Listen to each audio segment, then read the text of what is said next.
Hello and welcome to Game of the Year, the video game podcast rated by gamers for gamers, with your host Leon.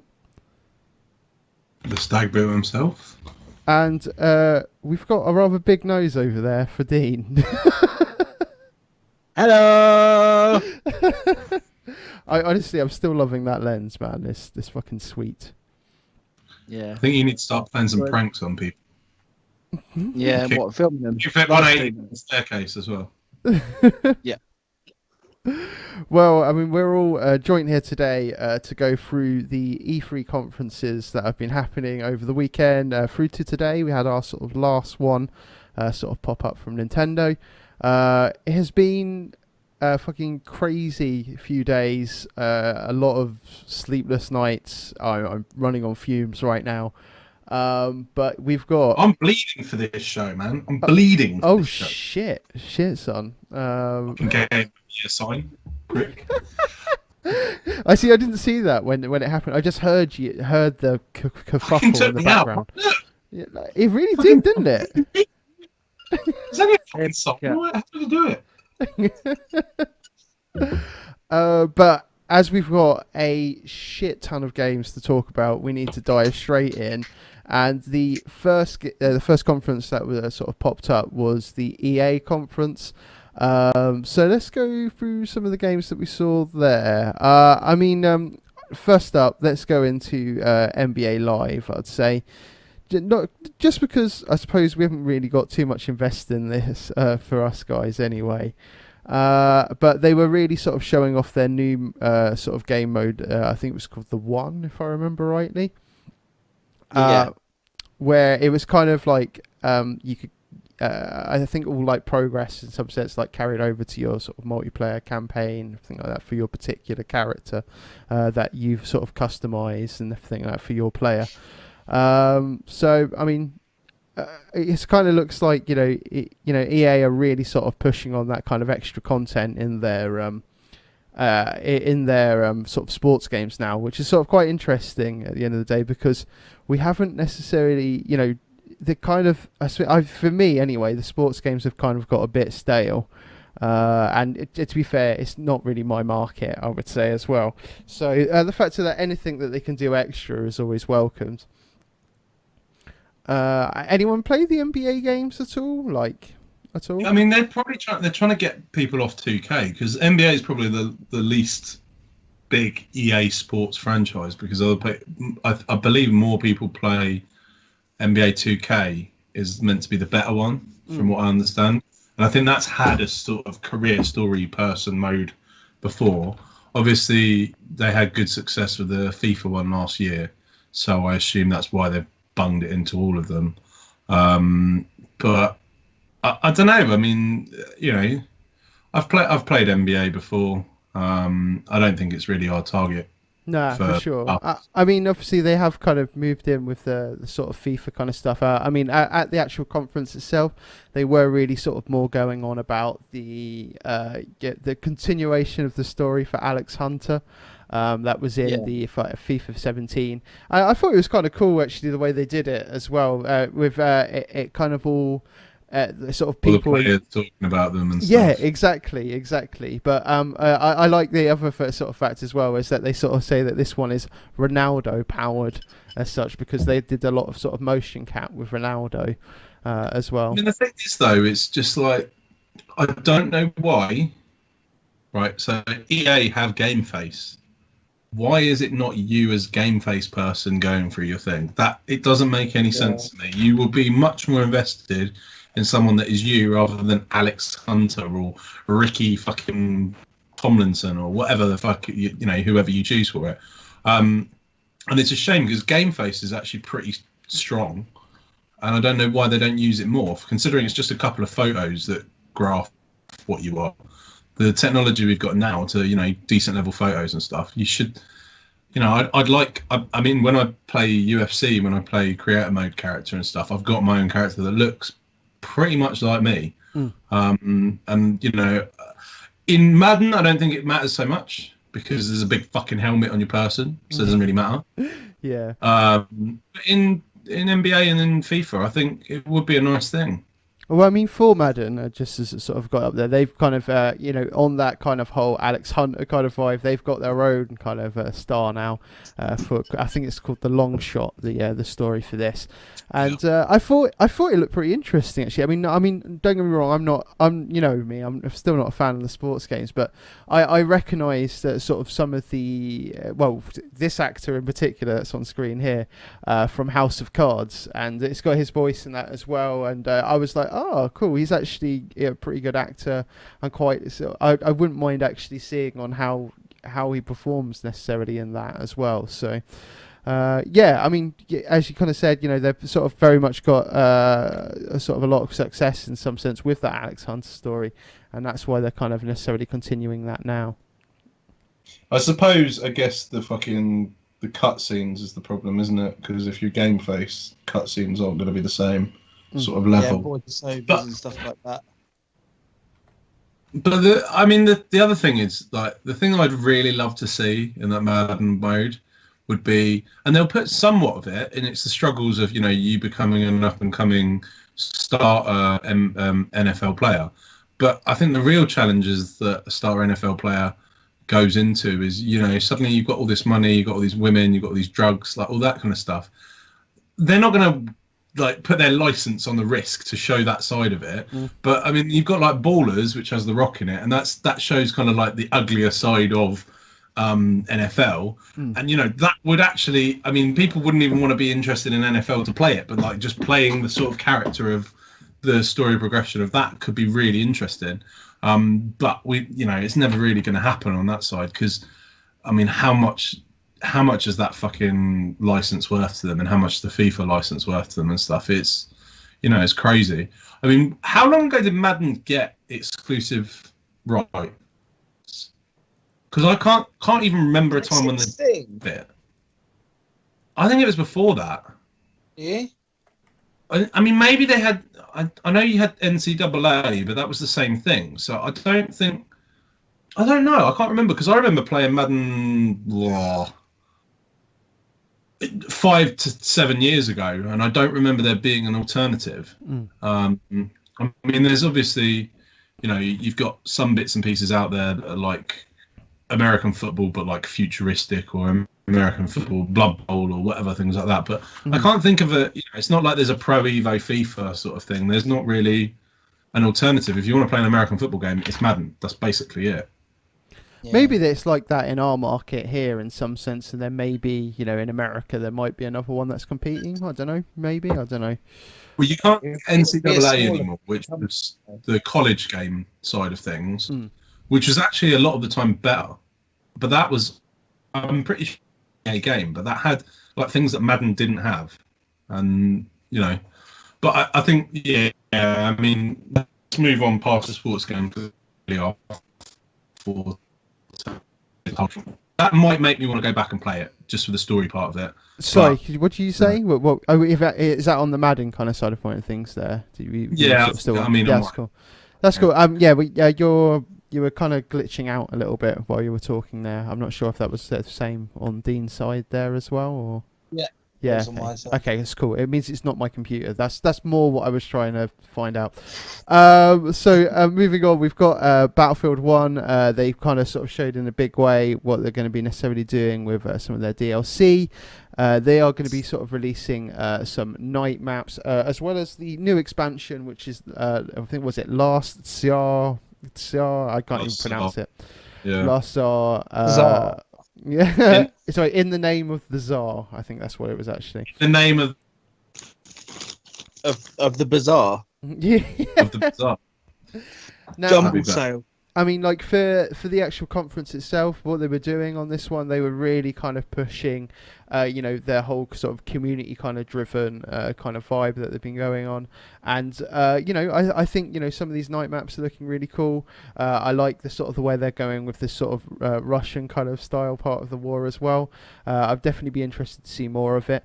I've actually been playing Battlefield 4 again, so I've been going back to an older Battlefield, and I'm starting to really get back into it. So I now, because of that, I'm almost tempted to get Battlefield 1 now, just to sort of maybe play with some more sort of current people for that kind of game. Yeah, I mean, from what I've played a little bits on people's like consoles and stuff, and it is solid. I mean, it was this year's best first-person shooter in the sense of like the classic first-person shooters, like we discussed about Overwatch and other things coming out. I think a lot of them are going to this hero format because they saw how well Blizzard did it, and we had the year anniversary recently, and I think a lot of people are going to try and copy the thing of it. In fact, is it Japan or China or wherever that have the game that is the most blatant rip-off of Overwatch I've ever seen? I think it is in Japan. Yeah, I think I've seen it, but I'm not sure. How do they get away with that? How are they allowed to do that? No idea. What's that one called? I can't remember, but it is like the characters. They haven't even tried on some of them. You look at them and it's just like, that is the same fucking character. Even the fucking logos, the Overwatch logo revamped, and then with the whatever the word is for it, it is so bad. And then like Reinhardt has a big shield, but he has a sword instead, and it's just like, come on, you should have your pants pulled down and sued to high heaven for that. You should be shut down for that because they basically just reskinned the game. Moving on to sort of more stuff that was necessarily on the EA conference, we did get a big bad look at the new Need for Speed Payback, and I must admit, like visuals on the backgrounds, everything are looking absolutely stunning for this game. I'd be interested to see on where it necessarily goes. It looks quite interesting on the actual this sort of story gameplay kind of thing that they did show, from sort of switching between different characters as such. When you kind of get to sort of certain points within the level, I thought that was quite interesting, and like I said, very interested to see more of it. What wasn't interesting was reminded me of Burnout. Yes, it totally did. As soon as I saw it, I was like, but I mean, aren't Criteria necessarily maybe involved? Maybe, I'm not sure. Probably not. They were involved in one of the other Need for Speeds, weren't they? But I mean, yeah, it definitely. Yeah, you're totally right. Those takedowns were very, very like Burnout-esque. Yeah. I mean, it's a lot interesting. What definitely wasn't as interesting was it Jesse Owens or whatever, the YouTube guy trying to introduce it, and possibly the biggest flop of the E3 conference. EA, this is what you had to do for the conference. I'm going to tell you now. You don't get Jesse Owens involved. You don't get none of that. You fade to black, and then you just have ba-dum bum bum, ba-dum bum bum bum bum, and the Need for Speed 2 underground fucking shit theme music comes in, and everyone's sold. You don't even have to show the best game. I would literally, the whole thing would be like, this is sick. This is sick, right? Because it's just got that song reminds me of such a good game. That's all you have to do. I know you're probably saving it for a Need for Speed Underground or some shit for that, but at some point, pull that trump card. And when you do, send me my check, okay? I like it. Now, so a sort of very kind of different game that they kind of they launched on EA. It was a sort of a co-op game that I think I'm pretty pumped for. In all fairness, a game called A Way Out, and from what I could see on this kind of game, they are kind of like I said, it's very much co-op. That's it. You can't play it any other way. You have to play it with someone else. You can't necessarily do it local and online, I'm really interested to see more of it because of the fact that like one person can necessarily be be in a cutscene and the other person could still be moving about while that cutscene's going on, which I thought was quite interesting as well. So it's like the fact that they've kind of split the processing for the two kind of different things that are going on. Which I really want them though to like if you're in a cutscene, the other person is still visible for the cutscene, because so many times I would just try and moonwalk past in the cutscene. It looks good. I mean, it's one of those IPs that it's kind of hard to say how good this will be from it, but like it does look good, and it's it's an interesting concept. Prison Break type game basically. I think did they have a release date at all for this? No, I don't think so. I think it's going to be one of those ones we really need to see a little bit more of, but I'm pretty interested in it. I like the idea they're pushing the co-op thing of, you have to play with someone else.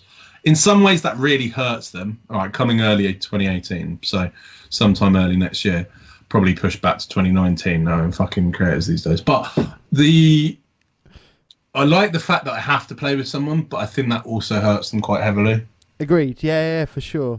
I mean, when I kind of first heard about it, I was like, But then, I mean, like, do you think this game would work with like a CPU kind of version? Because especially the way that they're kind of tailoring this for the co-op. No, definitely. I mean, the game works around that, which is good, and you just, it is what it is. It's just, I think, obviously, you've got a lot of people out there that probably don't play with regular people.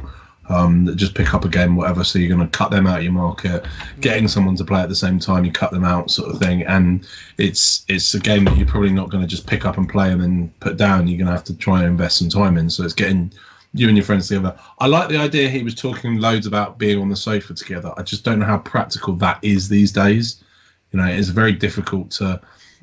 I guess for the younger market, it's a bit more accessible. But then it's going to be like swearing in it anyway, isn't it? Mm. Well, I don't know how accessible it is for the younger market now because, it's changed. You don't go and knock on fucking Leon's doors. Can Leon come out and play today? It's like you don't fucking see people these days. You play through a screen. And, like the internet, the reason we didn't have multiplayer on the internet was because the internet was shit. The internet's brilliant now, so that's why it's cut it out. In some ways, I like the idea of split screen next to another person. Another way, I don't want to split my fucking screen with someone else. I want my whole fucking screen to me. So, it's one of those things. I think it looks interesting.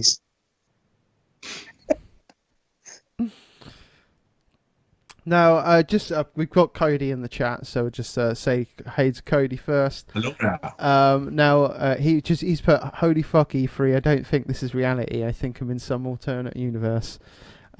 He's sort of moving on to some other kind of jazz, but we'll get into the games that he's mentioned there later on in the show. But let's continue with the whole of the EA kind of conference. They, in a big bad way, did do a lot on Star Wars Battlefront 2. They showed, literally the last half an hour of their conference was dedicated to it. Sort of going over most of the major complaints in some sense that they had, with the first one. Yeah, the story mode, I think, the fact that there wasn't any class system, and they have literally addressed everything, and this game is looking as amazing as hell. I mean, the multiplayer sort of preview that they did do, I was blown away by it because, at least the fact that you had the, the class-based stuff, that was just awesome in itself. Being able to sort of fly around in vehicles once again, like properly, instead of because in Battlefront it was kind of like on rails a little bit. So really interested to see sort of more of the kind of aerial combat as well as the sort of the vehicles on the ground as well. Now, in the sort of this demo that they showed here, it was kind of like the clones versus the stormtroopers, is that as such, which I thought the droids. Oh, sorry, the droids. That's it. Sorry, the droid versus the clone troopers. Sorry. So yeah, I mean, I'm in. Like apparently the characters subsets are going to be stretching across all three trilogies, which is well, it's huge that they've got the story is canon. And it's the link between, Return of the Jedi and The Force Awakens, or is it The Force Awakens and The Last Jedi? I think it's something like that. I can't remember how it was specifically, but yeah. But yeah, the fact that it's canon is big because you know what Star Wars people are like, and fucking this is canon, this isn't canon, and there's like not millions, but a lot of books written, Star Wars books, and they're basically not part of this universe. It's not canon and so on. And this game will be specifically that. So, that is a big thing that obviously, Disney are clever enough. They know this is a big license for them, and they're going to get people more involved in it. I think they missed some tricks with stuff. I think they got what's his face, John Boyega involved, which was good. They had that bird who plays whoever who was hot as fuck, so I'm happy with that.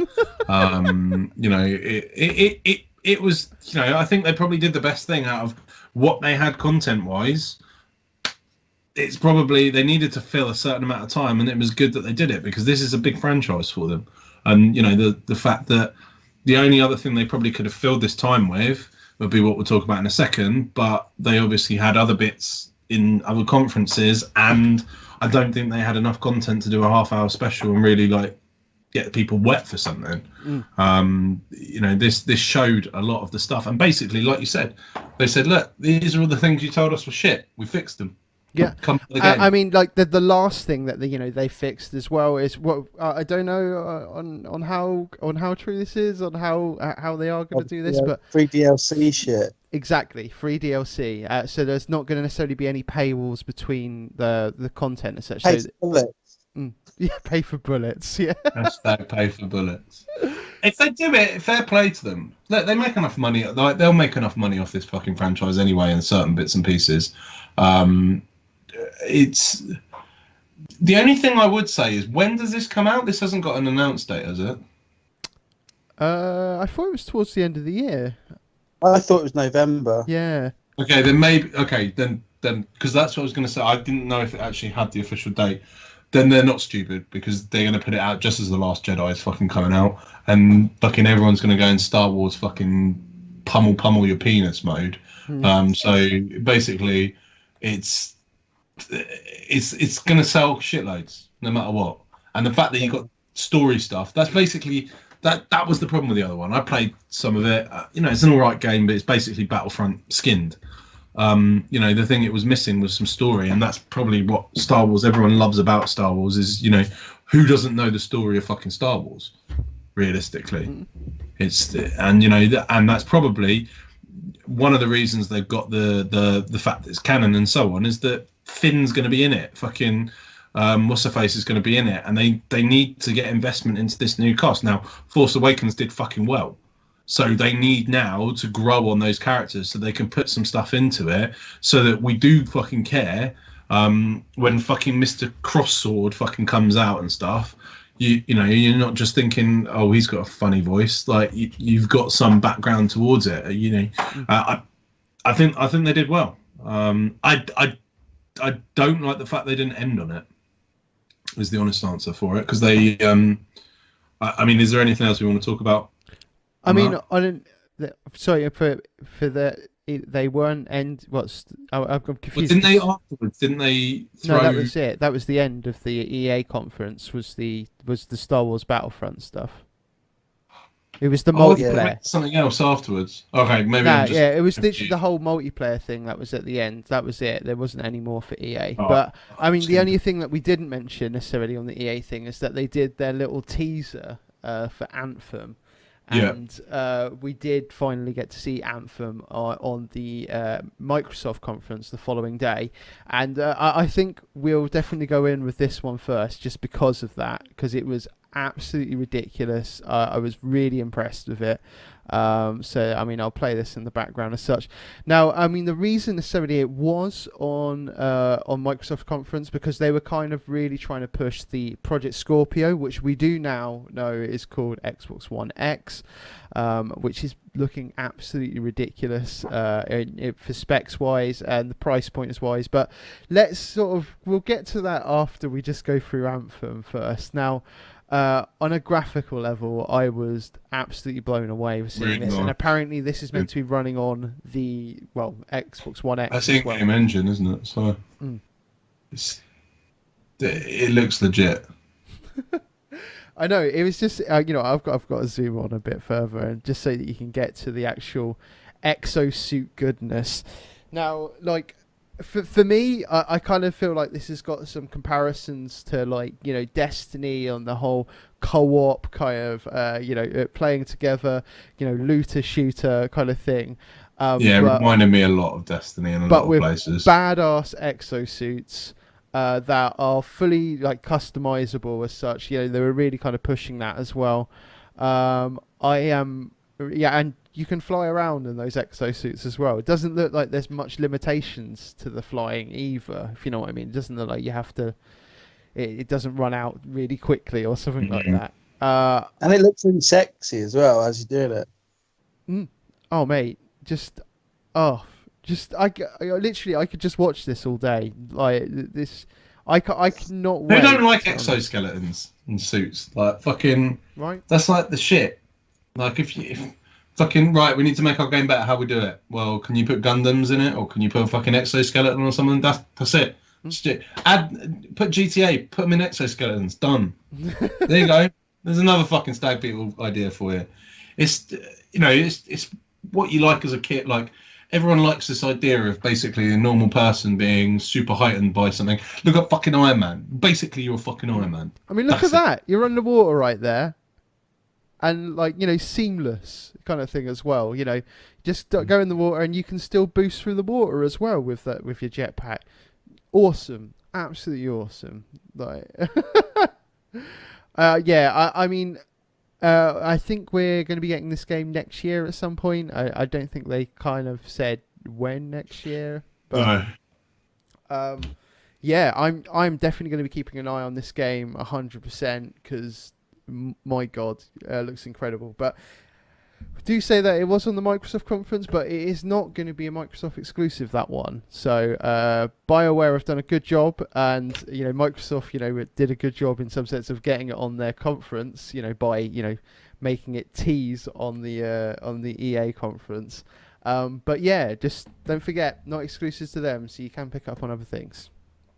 Well, that's the thing. That's where they're clever, because it's like basically we want to run this on Xbox One X, and Xbox comes after EA, so they're not exactly allowed to go runs on Xbox One X, and everyone goes, hold on, what's One X? What the fuck? So unless they could have done that, and everyone would have been even more hyped for fucking wow, something's coming at the other one. But I don't think Microsoft will ever give away that fucking gem. Yeah, it looks really good. I think we need, for the Microsoft one, we need to go in with their power. Do you know what the thing that makes a big difference for fucking Microsoft? What's that? Fucking what's his face? Is it Phil? Phil Spencer. Phil Spencer. He's like the perfect host. Like he's like a paid for actor sort of thing for it, and he just loves games and whatever. And I really enjoyed their conference. I don't think I've watched sort of the the announcer or whatever. Some of them do an all right job. So like I was surprised Ubisoft didn't have what's her face this year, but like she was always good because she kept them interested and so on. He just does it because he loves fucking games and he knows what he's talking about. And I think they hit it out of the park by basically going, look, we've got the most powerful console, and it's this, that, and the other, and it looks fucking nice. And I like the fact that they kept it simple. It's not changing to a one or whatever. It's a 1X. So you've got your Xbox One, 1S, and 1X. Size-wise, it looks good.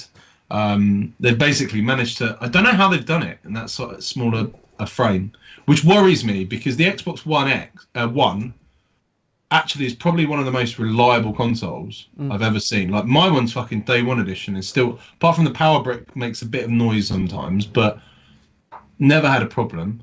Maybe they wouldn't have ever got Red Rings of Death if they didn't have the fucking ring on it. That was maybe that was the problem. They just take that off and it wouldn't have ever fucking happened. I like it. But, Now, I thought the funny thing, more like a comment that I saw, is sort of going. I just feel for the people at Christmas that the little kids have gone to their mum. Oh yeah, I want an Xbox One X for Christmas, and then the poor parent goes to the store and it's sort of like, oh yeah, I want to get one of those Xbox One. Oh god, and then the store clerk, oh the S. Oh yeah, no, I'll get that one, and they don't get, yeah, exactly, and they're not going to get their like uber hyped up Xbox One X, so I feel for those children. I think they also, yeah, it sounds really similar. I think they also definitely learned from their last conference when they announced the console. All of your peripherals and everything will work with this. Okay, done. And backwards compatibility of everything, done. And like basically all the things that just caused them ball ache in the past, they kind of just addressed that pretty quickly. But yeah, I mean, they didn't even have to hype on that much about it. I mean, they didn't spend. Obviously, they spent a good portion of time on it, but it wasn't like in the past when a new console comes out and like they're competing against Sony, so it's like a massive thing. And this one, there's not really a Sony alternative that's there for it. So well, Pro's meant to be the alternative, isn't it? But it's just not as powerful. Yeah, but it's not even a Pro's not really an upgrade by the looks of things. It's basically 4K compatible. This is revamping completely. But I mean, I think they did a really good job. You know, I'm always slightly biased more about the Xbox side than Sony, even though I don't know why. And it's like when I get a PS4 and sell it or whatever. I don't know why, because there's loads of stuff I prefer on PlayStation, and I was always a PlayStation kid. But just I think, yeah, backwards compatibility, most powerful console, price point's not bad either. What was it, $499? So that's right. It's probably $399 for us, which I'm pretty sure is what I paid for my Xbox One. I reckon we're probably looking at, $430. I reckon $430, $440 maybe for us. No. Yeah, I reckon so. Because they always fuck us when it comes. Yeah, but I don't think they'll fuck us that much. Oh, I don't know. I reckon so. I think they will. It should be three. I mean, because obviously they didn't come out with the sort of English price, but I've seen like some analysts and stuff sort of saying that they're probably going to think it's probably around 429. So yeah, 429 maybe. Yeah, possibly. I mean, you might be right. But it's a decent price point. You know, I'm just annoyed that they're not including the Kinect. I mean, I was kind of Kinect. I've still got mine. In fact, oh man, still got mine. That is my Kinect is here, and my Xbox One is downstairs. I mean, I was kind of interested. I'm like, after seeing, the Microsoft conference and everything. I mean, I still haven't fucking picked up an Xbox One, and I was sort of like, oh man, should I maybe wait until November now and get the Xbox One X? Probably. Yeah, I'm thinking about it. Definitely thinking about it, but I don't know. We'll have to see. We'll see the price point and sometimes when it gets nearer to the time. The big difference is the fact that if you don't have a 4K monitor or a TV, you're going to probably have to get that to really experience the difference. Yeah. Well, they were kind of saying they were saying in the conference though. They were saying in the conference that it would be a bit better, if you know what I mean, for the 1080 stuff. It's like when you played a fucking PS2 game on a PS3. It didn't fucking make bullshit difference. That's just them fucking. We can't afford a 4K TV straight away. Well, get the console. Please get the console. Just get your foot in the door. Yeah. Look, obviously it'll be a little bit better, but I think really, we are going into 4K games, and 4K makes a massive difference. Look at, you only have to look at normal HD versus some of the screens on phones that are. Quad HD and stuff like that. It's not even full 4K, but it's a big difference in the resolution size, in like how it looks. So, I think really the good thing is that they've timed it right, because the price point on a 4K TV is not crazy now. You can pick up a I don't know, 40-something inch 4K TV by a decent brand for about 400 quid. That's not a massive amount of money if you look at... Isn't that because 8K is coming in now? Eventually, but I mean, look, you've always got to look at TVs as you're never going to have the latest and greatest. There's a fucking LG that is paper thin and you can roll up. It's 127 grand. Who's fucking buying that? Fucking people that just, balling. I remember when I went to that fucking gadget show thing and they had the ridiculous Samsung that was 90 grand. And it was the curved one with the speakers built into the fucking sides of it and all this stuff. And it was like, okay, it's a sick TV, but it's fucking 90 grand. It's more when the common man stuff comes. And like, I mean, I look, obviously I'm in that kind of industry as well. Part of my business is in there. And the price point of what it is massively lower. And, if you look at when they were pushing must have been the World Cup. Was it the Euros? Might have been the World Cup. I remember fucking 4K TVs they were really pushing. They were like the £1,200 to £1,500 range. Obviously, they were a little bit bigger. But now, you could probably get that same size one for half that price. So it is a big difference for someone, if you look at, even if you're going to go and not hire one, fucking lease one, not lease one. Finance one. Yeah. You know, a 500, £600 TV on finance is not a crazy amount of money every month for some people.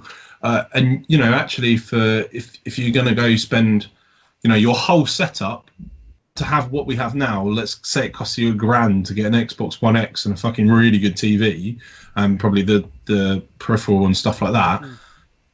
That's not a lot. Like, I know it's a lot of money in some senses, but it's not a lot of money for the latest and greatest for a lot of stuff. So, you know, we've only got to just. I guess it's going to see what happens. When did they? They didn't announce when pre-orders and stuff start, did they? No, I don't think so on that. No. So they do it started from now. No, I didn't see any. Like I looked like the next day to see if there was any pre-orders, like on all the major like Game, Amazon, and all that kind of thing, and I couldn't see anything on of the slightest. So I don't know. I'm sure it'll be soon, but yeah, it's definitely not there yet. Okay. Right, but I mean, Xbox were really. I mean, obviously they come out right in the forefront with the the whole console announcement, like backwards capability, quite sort of early on as well. But mainly it was games, and this is why we need to fucking quick fire through this shit now, because we have got boom. a shit ton of games to get through. So let's go. The first up, we've got The Artful Escape. Which I thought really like the art style on this game. I thought it was looks quite interesting, but other than that, don't really know too much about it. No. Was it the really wacky one with the guitar? I think it was. Yeah, it was the guitar one. Yeah, it looked absolutely fucking bonkers. So I don't know what's going on with that one. We'll see. What else have we got here? Let's get to my next one now. We've got Ashen, which I need to bring up the video. It's going to take me a while to get videos, so someone might need to sort of quick fire talk for me while I'm getting videos. Last night looked good, which we'll probably get to. Yeah, we'll get to that eventually. That's really later on for me, so I'm gonna have if you can, that would be amazing. So we've got here's the Ashen trailer just coming up, hopefully in a sec. Oh great, I've got my bloody voice meter thing there. There we go. God, it's difficult to get all these videos up at the same time. This one, I thought it was kind of weird that they were kind of a bit like faceless in some sense for the people. I was sort of like, that's a bit creepy. I thought it reminded me of something, but I couldn't work out what it was. It was, I mean, I quite like the look of it. It's quite dark and ominous, but because of the facelessness and stuff like that, it's not, it's obviously a bit cartoony in another way. So like you say, it's a bit dark and scary, but at the same time, you probably could let a kid play it and it's not graphic sort of side of things. It looks all right. I mean, that's a console launch one, isn't it? So it's probably one of their more throwaway kind of games, really. Yeah, for sure. Then we did get a big look at the new Assassin's Creed as well. I mean, we did kind of see it in the Ubisoft conference as well, and they did do some extra gameplay after the Ubisoft conference as well. And all of those rumors that we heard before in some sense have been confirmed. It is in Egypt. It's sort of the origins in some sense of the Assassin's Creed, and I thought the way that they kind of did the eagle vision in this one as well was quite interesting. There was too much of it though. Like there's too much like, I'm a bird, I'm a plane, I'm Superman. Like, but fucking, I don't know.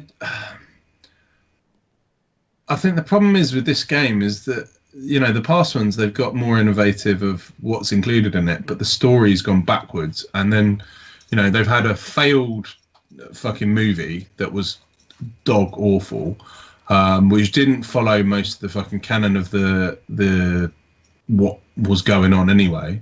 And then, I really like the idea it's in Egypt. I think that's great. Has anyone also noticed no minimap? Oh, yeah, but that's alpha right for you, isn't it? Could be, but I mean, like, I thought that was quite interesting. So, we've just got our top bar in some sense up here, kind of thing. Yeah. And if they keep it like that, I'd actually be for that 100%. I think it's going to So sort you of start increase playing it, and then you got to try and get somewhere. Fucking. I mean, Have you Maybe ever played a game like that start without a like fucking mini map? It's a fucking pain in the ass. I'm fine with that. I'm fine with that because the thing is that let's just say if you bring up the map as such, you can set a marker. This is what I'm hoping that's probably going. You can set a marker, and it's going to be on that top bar anyway, on where you want to go. So I think they've done a good thing here, and especially with their Eagle Vision, the way it's playing as well, be able to kind of see everything before you're walking there. You can kind of plan a bit more in terms of what you're going to be doing. Where if you were just to look at the map, you're not going to see all those people and everything like that. So I don't know. I'm quite interested to see on where they go for it. They've definitely put a lot of fucking work in it.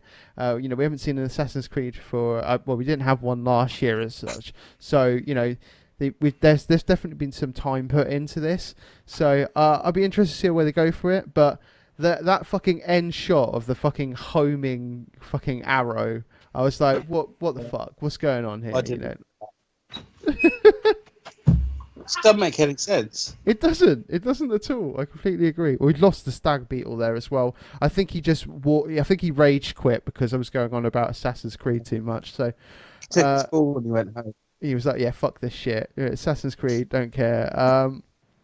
Now, on a sort of a completely different game there. There's a game that's actually already out on PC. It's an MMO on the PC called Black Desert.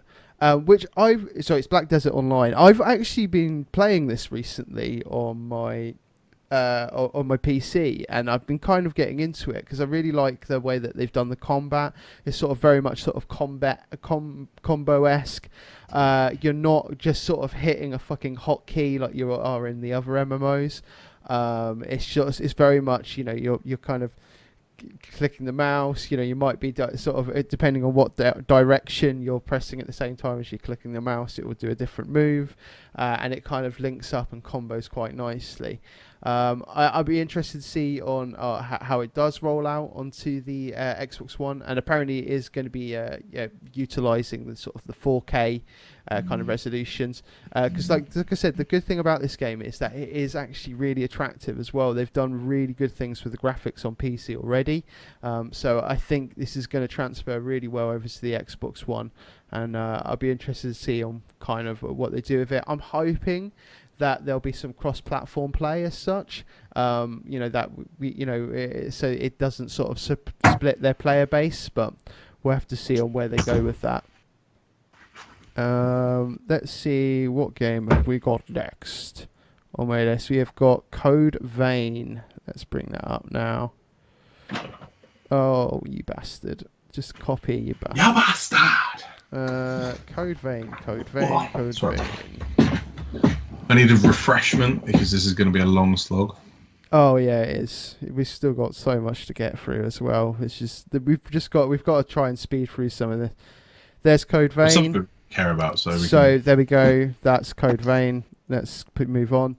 That's basically what I was about to say. Crackdown though. Holy shit. This Terry Crews told you to buy it. Oh yeah, Terry Crews, man. Like, yes, I loved this part of the conference so much because I was sort of thinking, if this is Terry Crews Simulator, I'm in. Pretty much. His Old Spice commercials are amazing.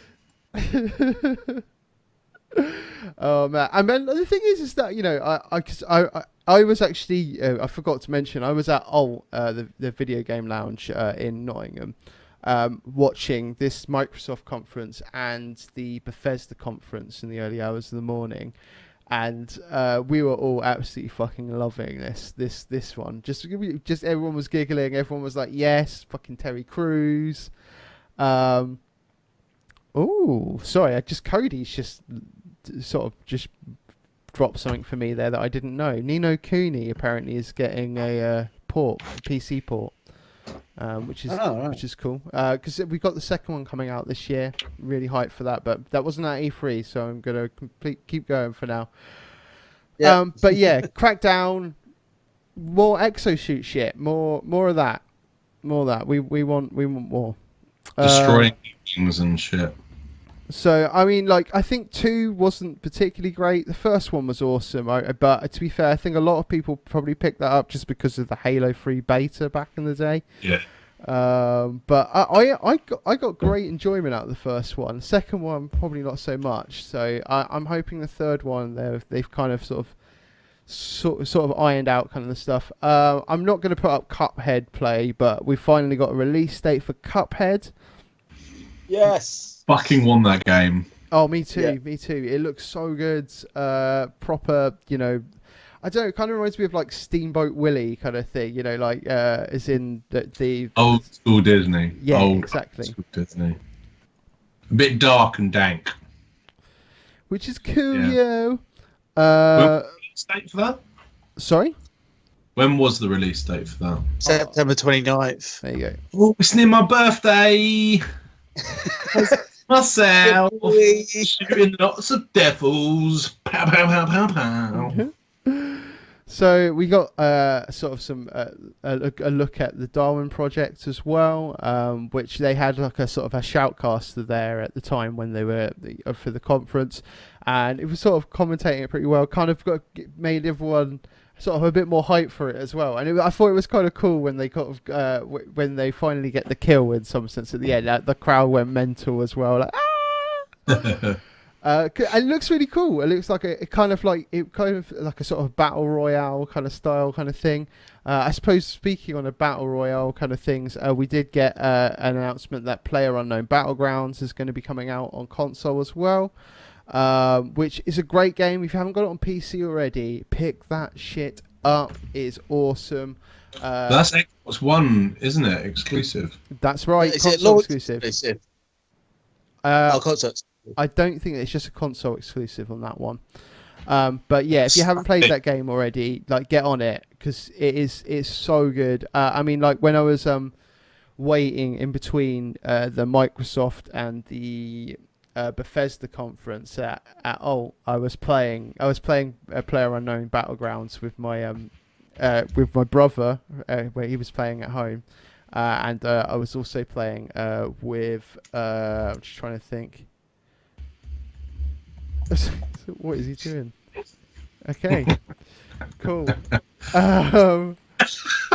Thanks, Mike. I was just wondering if it was. I figured it was you that's hovering over everything. So Yeah, it is. It is. Yeah, thanks, Matt. sorry for the chat.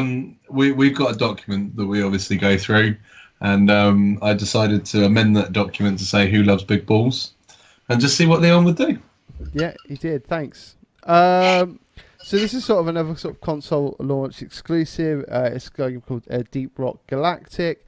That's about as much as I can say on that one as well. Didn't really float my boat.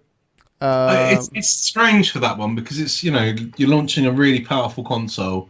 It didn't really boom graphic side for me. It kind of looked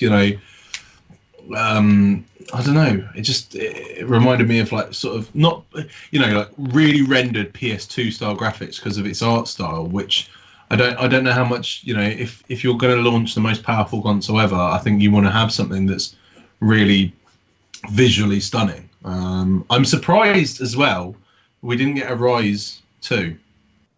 Yeah, no, it's fair point. Or something like that, because I think that did really well for the Xbox. But talking about very well, something that looks, it did all right. I don't think it did bad. Something that looked beautiful though, Dragon Ball Fighter Z looked fucking sick. Like the animation and the sort of the graphics side of that looked really, really good, and it looks like they're going much more back to the the old school side of the Dragon Ball fighters that were over in sort of Japan and stuff, rather than we've kind of had these like 3D all over the place, going around worlds and stuff like that, which I never really found that interesting. This looks like to me Marvel versus Capcom with Dragon Ball Z people basically, which I don't think is a bad thing. Then, I mean, it was actually one of the first games that they kind of did put out in the Microsoft conference was the new Forza Motorsport game, Forza Motorsport 7. Looking really good. I thought it was quite interesting that they did, like as always with any car game that Microsoft do, they always got to team up with someone. Porsche. We got to see the new Porsche 911. I was just like going, I don't care. I just want to see games. It's a fucking car. But this is the game that can really, I suppose, like show off the potential of the console, because these are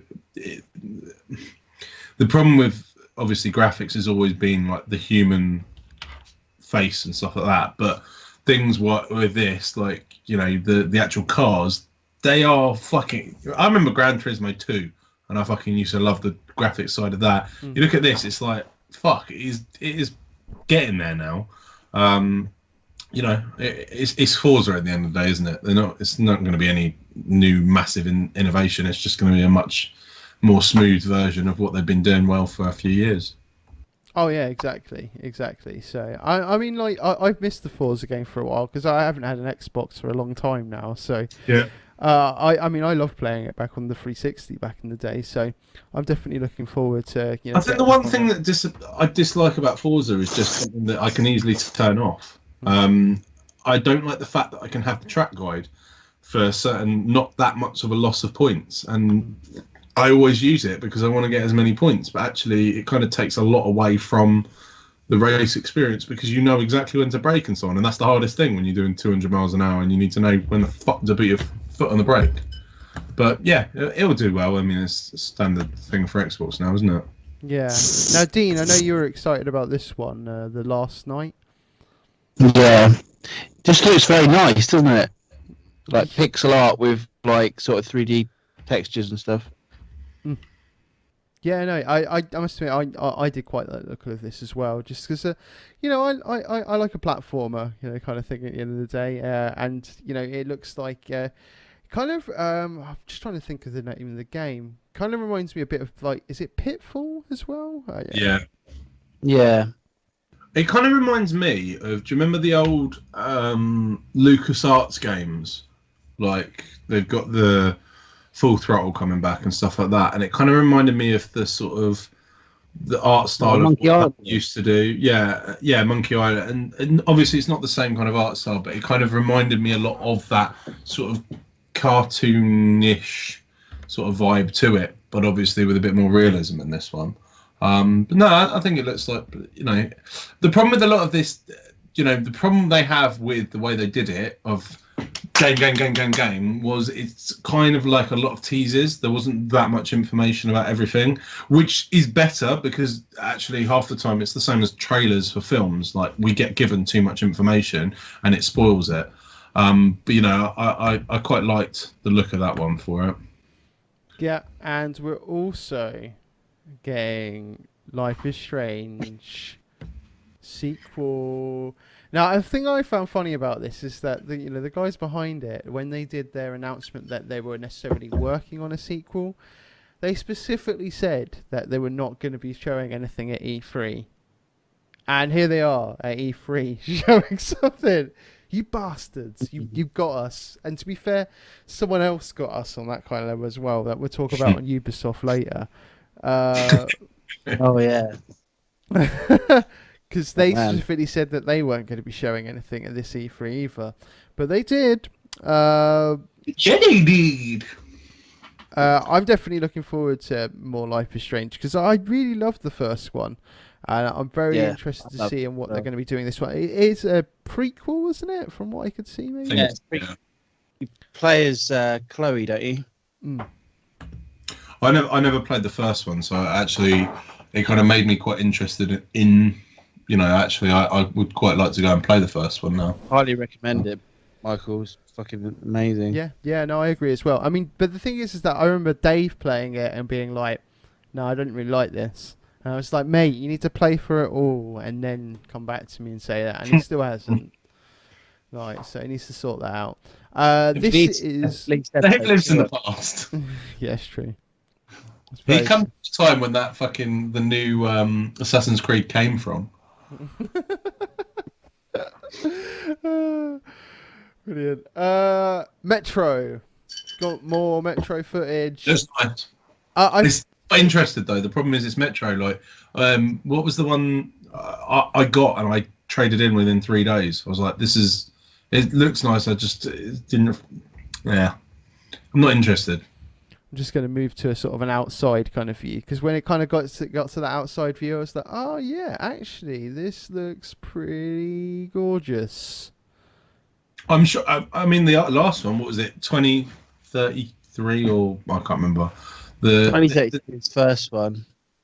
They look brilliant, but I think the problem is that the fall down. I mean, they're based on books, aren't they? I don't know. I've never heard that. I believe before. they are. I believe they are. Yeah. I think they're based on the Metro books, but I never found, like, when I tried to deep dive into one, I just found there being no story in the ones that I played, like the one that I played. So, which confuses me if they're based on books, because obviously, no. But no, I think this is another one that is going to have, you know, a good side for showing off what the Xbox One X can do. And another game that can probably do that is the Shadow of Mordor side of things. Or Shadow of War, is it? It's Shadow of War for this one. Yeah. I mean, like, I'm definitely interested to see on how, you know, things have advanced in some sense in the game. I thought it was quite interesting that they were saying that with, you know, the people playing the demos in some sense at E3 this year, they don't necessarily know what they're going to be coming up against because of the way their whole system works. I can't remember the name of it Nemesis. now. Nemesis system. There we go. Which is really cool. I think it's one of the better things out there. And I mean, I've watched quite a lot of videos on YouTube of people not manipulating, but doing things to make that system do different things. You know, actually, the replayability of that factor is massive, but at the same time, you would never play it that many times because you get bored of doing the same thing over and over again. But yeah, it looks good. I think the problem they're going to have is Lord of the Rings is kind of dead. It's like, you know, there's no. Obviously, it's not dead, but it's been around for quite a long time. You know what I mean, though? But the side of sales thing for it is there's no film that's backing this, is there, at the moment? No, but then there's a lot of games out there isn't a film backing it up either. So I don't know. I'm not sure on that one. Name a game based around a film that doesn't have a film that's coming out around the same thing. Apart from no, it still does. Yeah, Batman. All the Batmans. Arkham Asylum. That's not based on a. Well, it's not based. I suppose this is based on a book as well, but it's based on a film realistically. Now, I'm going to just sort of quick fire through some things here. Now, the other sort of good things that I saw in the conference that I was pretty hyped about, this Ori and the Blind Forest sequel. Fuck yeah. Ori and the Blind Forest. If you haven't played that platformer, get on it because it is gorgeous. The soundtrack is amazing. Very sad as well, isn't it? Yeah, it is. It's honestly, it's such a great game. Play it and buy this when it comes out because you will not be disappointed. I guarantee it. It's fucking gorgeous. And the sort of other one that I'd say that, you know, is sort of a big one in the arsenal there is obviously Sea of Thieves. That I think we've got mixed opinions on this one. I know that you were pretty hype on this one, Mike. But depends what they do with it. Depends what they do with it. I'm not thinking that this one will be massive on the Xbox One. I think this one will be big because it's Windows 10, and I'm pretty sure they're going to get some kind of VR content going on it. And that's when it's going to push itself. But I don't know. I kind of like the idea of this big ragtag crew going on sort of an adventure for it. But I don't know how much it's going to land. So like, I think it'll do okay.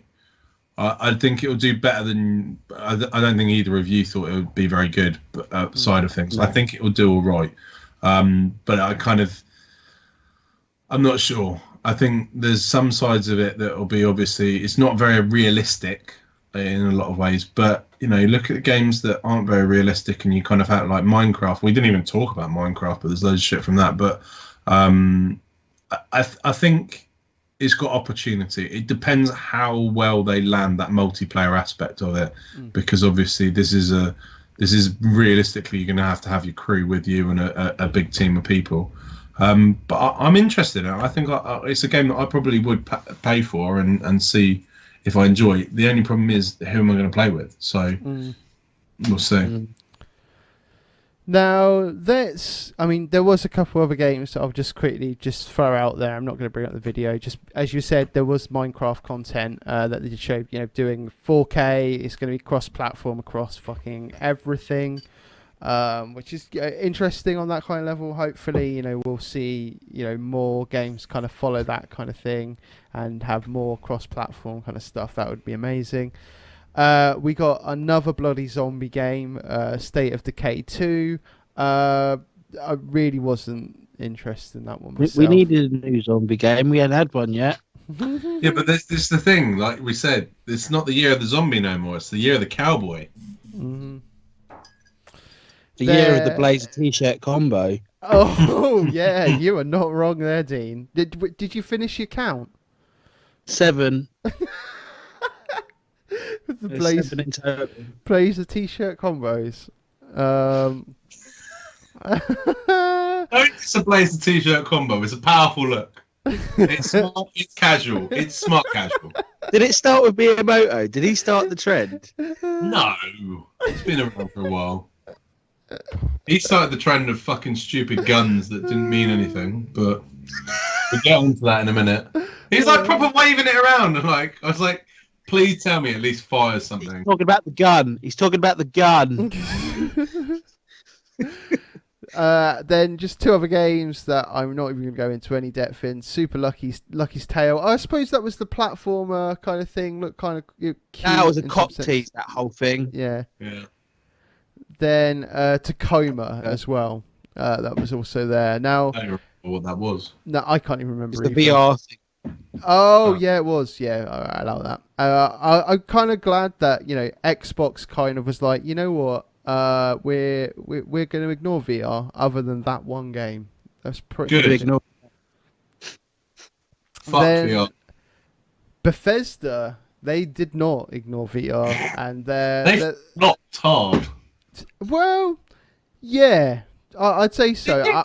It's the honest, look, if we go back, it wasn't last year. It must have been when Fallout 4 was 2 years ago, wasn't it? So Yeah. I remember when that conference, we were like, Bethesda just showed everyone how to do a fucking conference. But obviously they did that around a hype machine that they have the power to do. This one, everything I watched, I was like, it's not really new, is it? It's not really new, is it? Literally, it was just Skyrim. Like, yeah, there was a lot on that because of the fact that we had the Skyrim on the Switch, we had the Skyrim Elder Scrolls Legends content as well. I was just like, come on. And then the Creation Club, it was Skyrim and Fallout. So it was just sort of like, come on. Some more stuff, like, Fallout y- 4. Do you remember we did this game called Skyrim? We used to be a good company. Then, like the other kind of things that they did show as well. I'm probably not going to show most of the footage on this one just because time-wise, we really need to. We need to push along. Agreed. Doom VFR and Fallout 4 VR. So they're really sort of pushing on that kind of VR content, and I think they could potentially do all right actually with those because they're pretty good with their their whole universe as such. I think those as VR games could work, but it's just the whole moving about. I'm not sure how they're going to do. The problem you're going to have with a lot of this is that you have to push the VR because of your content. That's the only thing that's going to push VR. So my brother is obviously one of the biggest advocates of VR. Do you want to know the player base for the most popular game at the moment? Minecraft. No. On whatever the most popular, I think it was Star Trek at the time, but whatever the most popular one on Oculus and Vive together. Do you know what the average game player base is at the moment that are playing at one time? No idea. 3,200 players. It's pretty small. What? That's nothing. It's like, fucking. Think how many people currently are playing 4-year-old games on an Xbox. It's, you know, and this is the problem. You obviously need this content to push people to get that stuff, which this will. I mean, you know, Fallout 4 is a big game, but at the same time, people have already fucking completed Fallout 4 and stuff. So I don't know. It's difficult. I did like the new getting stuff. people to buy the same thing twice, though, isn't it? Well, we That's did what they're it. trying I to did do. it with Grand Theft Auto, and I fucking still didn't complete the fucking game. But because I'm a twat. They had, what else did they have? They had the Quake Championship thing, didn't they? Yeah. Yeah, that's right. They're basically, for Quake Champions, they're going to be doing their own World Championship, which is going to have a $1 million prize pool at QuakeCon later in the year. So, you know, if you've got the stuff, go and play some Quake.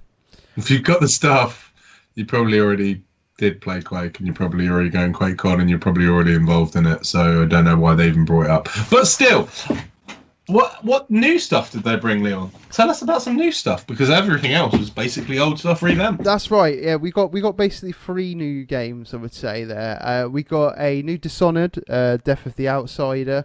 So I think it's the 3rd in the series now. Yeah. I never picked up 2, so I'm not even. I played like half an hour of the first one. That's about it. So I'm not the best person to talk about that one. We also got the Evil Within 2 horror Nice. game kind of thing. Looks cool, but not really my bag once again. I'd say the big hitter that kind of saved Bethesda a little bit. I think they were saving it till the end. Wolfenstein 2: The New Colossus. The whole premise of the Nazis winning, that kind of jazz. I thought this Everyone looked loves pretty cool. killing Nazis. That's the thing. Exactly, it's like a resistance kind of game. I'm sort of quietly interested in this one. It looked really good. I mean, the problem is, like, if we're going to rank each thing and whatever, to end, like, if I was going to, before the conferences, I go, right, Bethesda's going to end, like, their big things, Wolfenstein 2. You instantly be like, wow, this is going to be disappointing. And I think that's the problem. It was disappointing, really. It looks great, but it's not a fucking heavy hitter, is it, really? Is the downside of that conference. Nothing wowed me in the slightest. This looked good, but I was kind of left like, okay, is there more? Is there, they didn't talk about Gwent, which I was surprised by, because that's obviously gone live now and so on, and I thought they would have tried to push that a bit more. Gwent's not theirs. Not Gwent, fucking Elder Scrolls Legends. Scrolls, the fucking card game and all that. It's called Elder Scrolls Legends. They did once again Skyrim. They were kind of going on about the Heroes of Skyrim DLC. Oh, okay, right, okay. Just on other things that they did mention as well, they did sort of show the reactions to the trailer of Morrowind for the Morrowind Elder Scrolls Online thing, which I thought was fucking odd as hell as well. Bethesda, like, if you haven't got anything good to show, don't bother doing a conference. Yeah, just don't bother. They did it for years. They didn't do anything. Leon stayed up for 24 hours to watch it. I fucking did as well. Like, I did. And you know what the funny thing is as well? I was at right? I was literally the only consumer as such that stayed through until then. So in other words, there was like staff members about and everything like that, but no one else. Everyone else is like, they were fucking wise to it and were like, "Nah, we're not gonna fucking stick around for this." I fucking did. And what was it? It was like, I think it was like 35, 40 minutes or something like that. And I was just like, this is fucking bollocks. And it was funny because like they did streams after their kind of things as well. They did like a pre-stream before each show, and then did an after stream. Their after stream lasted longer than their conference. But I think it was probably because they were sleep deprived and they were just rambling. I think that Bethesda, like, the problem is, like, we've obviously had such a really strong conference, and then obviously showing a weaker side of things. I think they really need to be one of these ones that doesn't do a yearly conference. They need to just this year's a Bethesda one, and everyone's like, I gotta fucking watch this because there's something fucking big coming. And you know, it's a bit of a letdown, and it's annoying because they're one of my favorite companies for like they do so much stuff that I really enjoy. But I think it was the worst conference.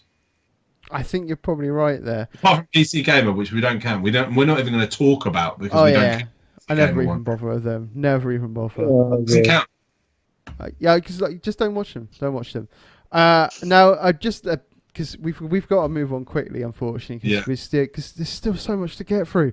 There is. You always have this problem. All right. Honourable mention for Devolver Digital with their absolutely bonkers Adult Swim kind of style conference that they did.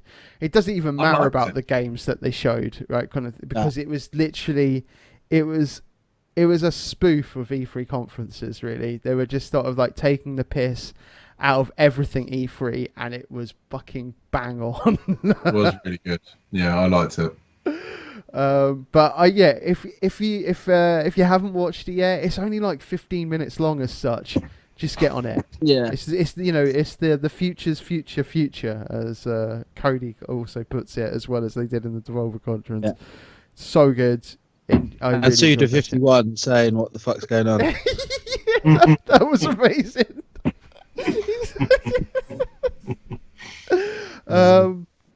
So let's move in. Oh yeah, me too, mate. Me too.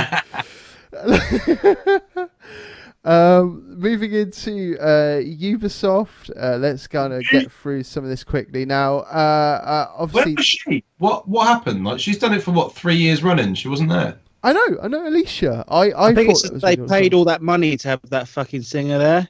You know, that recording artist. That was so funny. Yeah, because I remember because we had our own little chat going on while we were watching the conferences.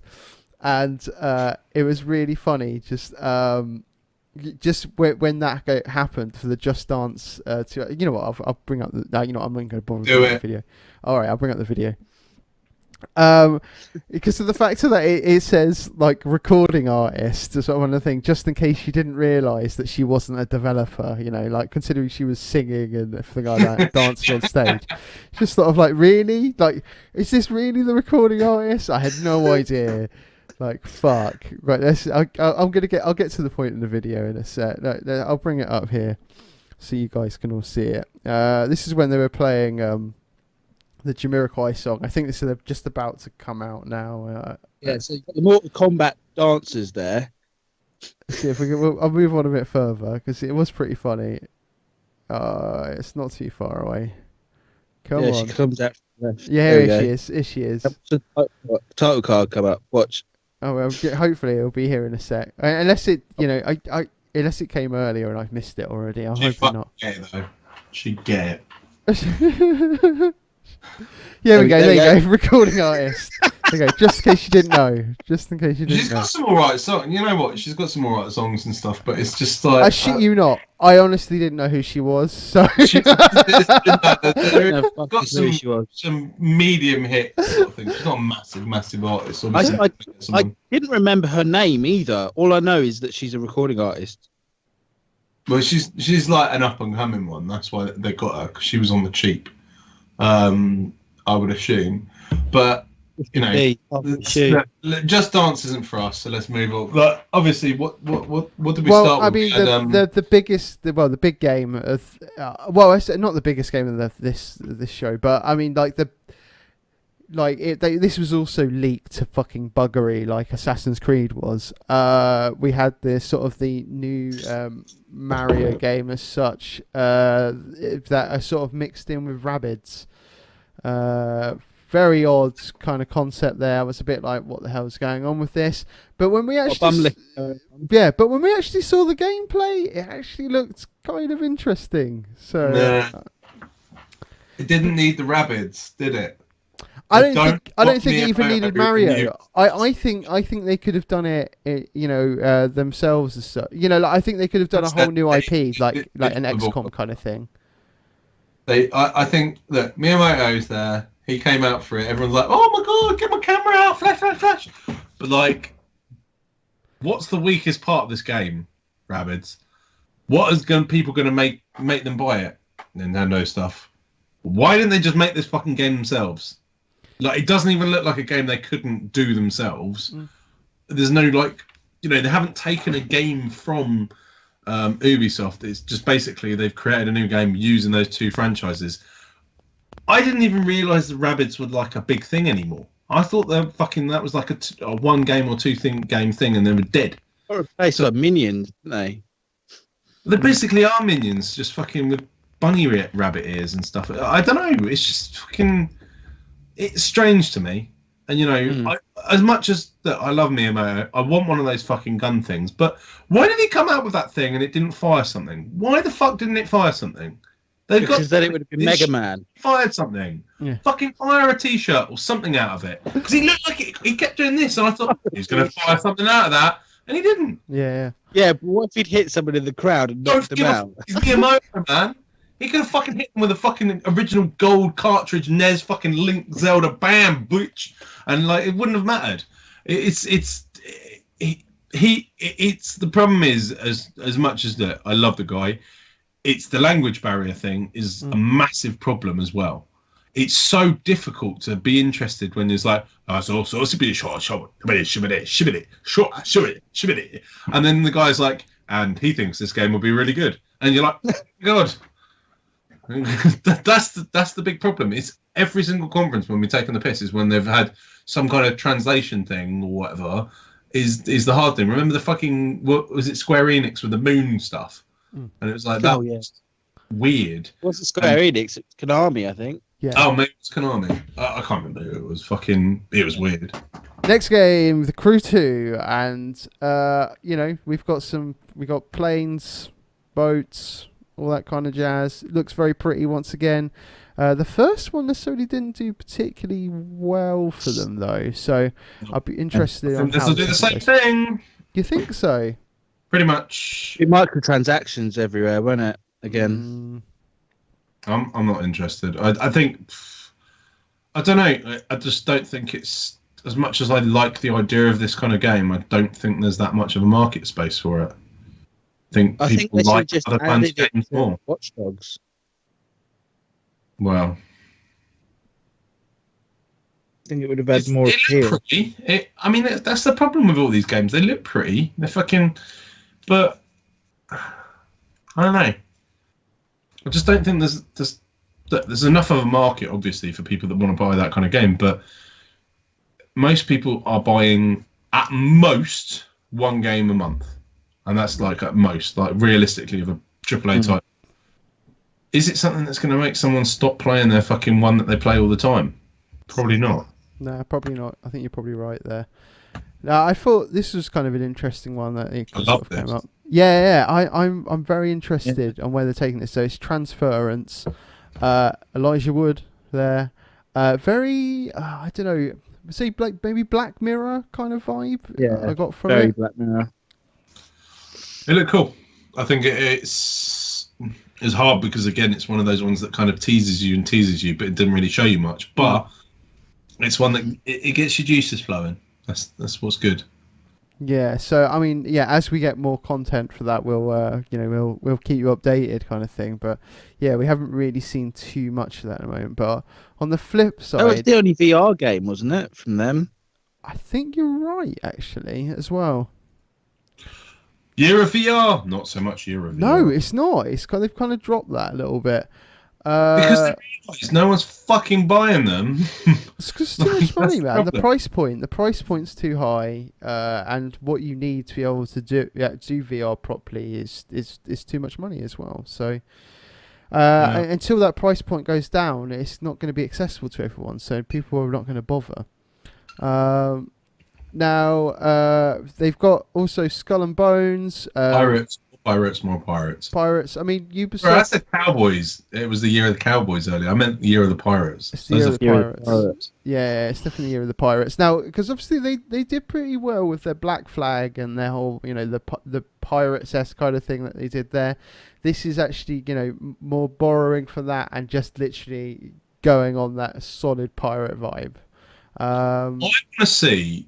I don't think they'll do it in this, but I want to see a proper pirates kind of thing, like dark side, like fucking rape, pillage, fucking trade, you know, go into the bar and fucking ended up shooting someone because a trade went wrong, like the darker side of it. But I don't know if I think this is kind of, you know, probably on the pirate side, but it's not that. And I think I'd be much more interested. Think of like, I know we always say this, a GTA, but like think of a GTA Pirates game. I'd be really interested in that because there's so much you can do with it. Of like back in the day, seek out a map and then seek out the treasure. Well, no, it's not even. Well, maybe, but like the sort of the side of, you know, your missions of, you know, you start with. You're in a tavern sort of thing, and then you're talking to a man, and your quest could be completely changeable depending on what you say and so on. And then it could be that you're one of the pirates that's a kind of Jack Sparrow-y, I'm a bad guy but I'm a good guy kind of thing, or you could be an outright cunt and just fucking rape and pillage and do whatever it is. And you know what did they say the average life expectancy was? 200 days for a pirate, or I can't remember what it was, but I really like that concept of I've got 200 days to live as a pirate. I'm fucking going balls to the walls sort of thing, as opposed to half-hearting it, if you know what I mean. No, fair enough. Now, moving on to sort of another big hitter in some sense that they had at this show. We did have a sort of a bigger look into Far Cry 5, and I must admit I'm a bit more sold on this one. Like I found, you know, sort of with the older Far Cry games, I was a bit like I'd buy them, I'd play them for like, you know, I don't know, like 5-10 hours or so, and then I'd just lose interest. I think this one is looking quite interesting, you know, with being able to kind of like command your other kind of your team as such as well. Yeah. I mean, and the fact that, you know, you can command your dog as well to go like Boomer to go and so it could be a fucking dog involved in there. Damn straight, man. I'm the more dogs the better for me. Like So I want a Beethoven dog, and I want him to come bounding over and just slobber flying everywhere. That's bounding over. Like, it's like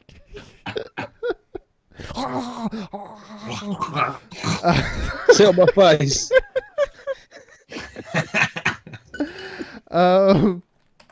And the other massive, absolutely massive reveal that we got at the Ubisoft conference was obviously Beyond Good and Evil 2. Now the cheeky developers for this, they were like, no, we're not sharing anything at the C3, and here it is. And my good, man. Like, but the thing is, I never played the first one, so I don't even know that much about it. But like, I don't know. I just fucking like that monkey, man. He's like a cheeky Cockney monkey. I fucking like him, Sam. And I don't know. It's you know, it's a big game for them, and you know, you can tell when something's doing well when the crowd goes wah, and then fucking the reaction to it. And this is one of the ones that had that thing. You can tell the sort of the amount of love and care that's been taken to put into that trailer as well. It's not just been fucking thrown out there. Yeah, the problem is this is the problem like of many years ago when all of them. It's not a gameplay trailer. It's a fucking cutscene trailer, and like, you get wet for a cutscene, and then like the gameplay might not be the same fucking, you know, magic that.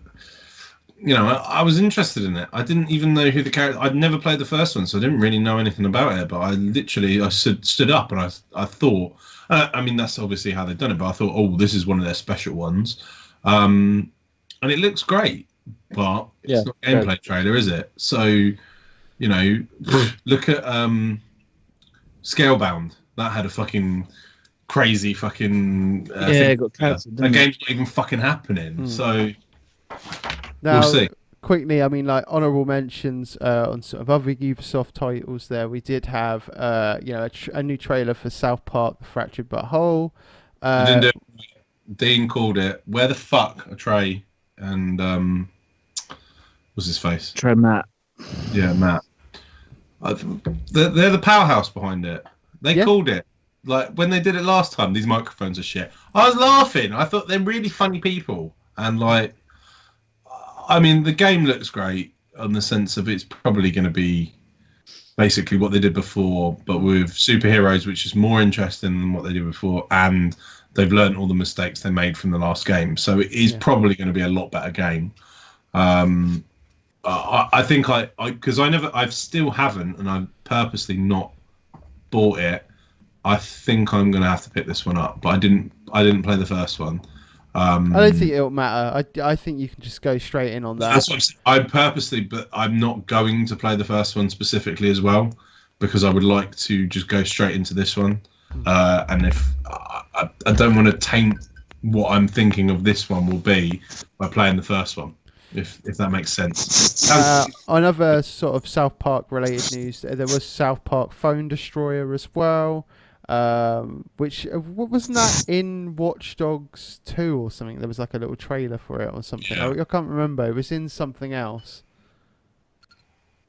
Oh no, that was Starlink. Starlink was in Starlink Watch Dogs. Oh, that was that one. Sorry, I'm getting confused Yeah. between games now.